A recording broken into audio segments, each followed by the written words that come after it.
a first phone call with a new-to-me client who criticized work that I'd been doing for the past 6 months.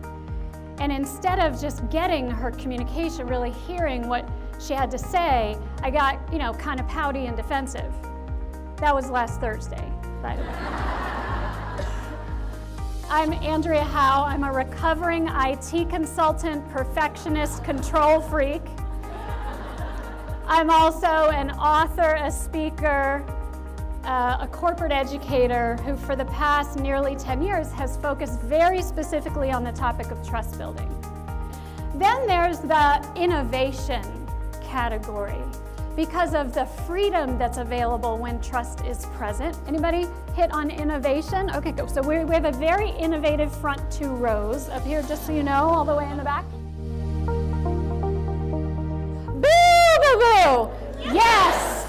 Boo, boo, boo. All right, awesome. And we're just going to go down the line. Don't think too hard. Come up with a made-up word and a gesture, and then we'll do yes, and then mimic you, and then we'll keep going. It's your turn, and yell it out.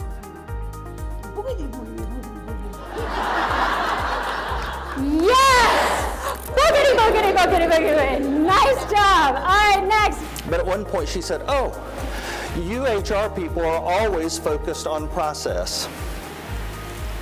She did not mean that as a criticism, but somehow it didn't feel like a compliment either. So we all have choices to make.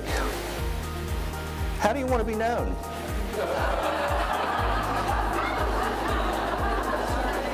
Or, here lies a dynamic leader. Anyone like to control the universe and all that's in it? Okay, some of us struggle with that, others of us struggle with honesty to questions. I know we've all been in these kind of settings where we're working on a project team and there's an issue no one wants to name, no one wants to talk about. Meet Mr. Elephant. Will you be the person who acknowledges the elephant in the room? By a show of hands, how many of you have ever given pretty good, solid advice only to have it not be taken?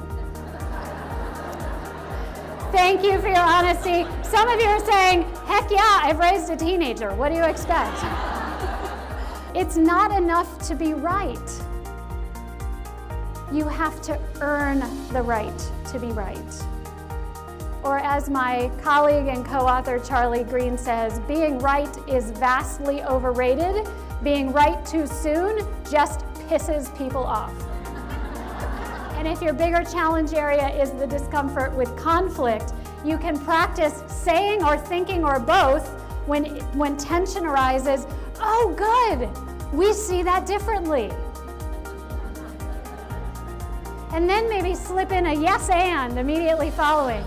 And if the word good trips you up and you say, oh no, I couldn't possibly say that, you can say, oh, interesting. We see that differently. Works equally well. Skill number 5, knowing yourself. Self-awareness, as many, if not all of you know, is the basis of emotional intelligence. It is also the basis of leading with trust.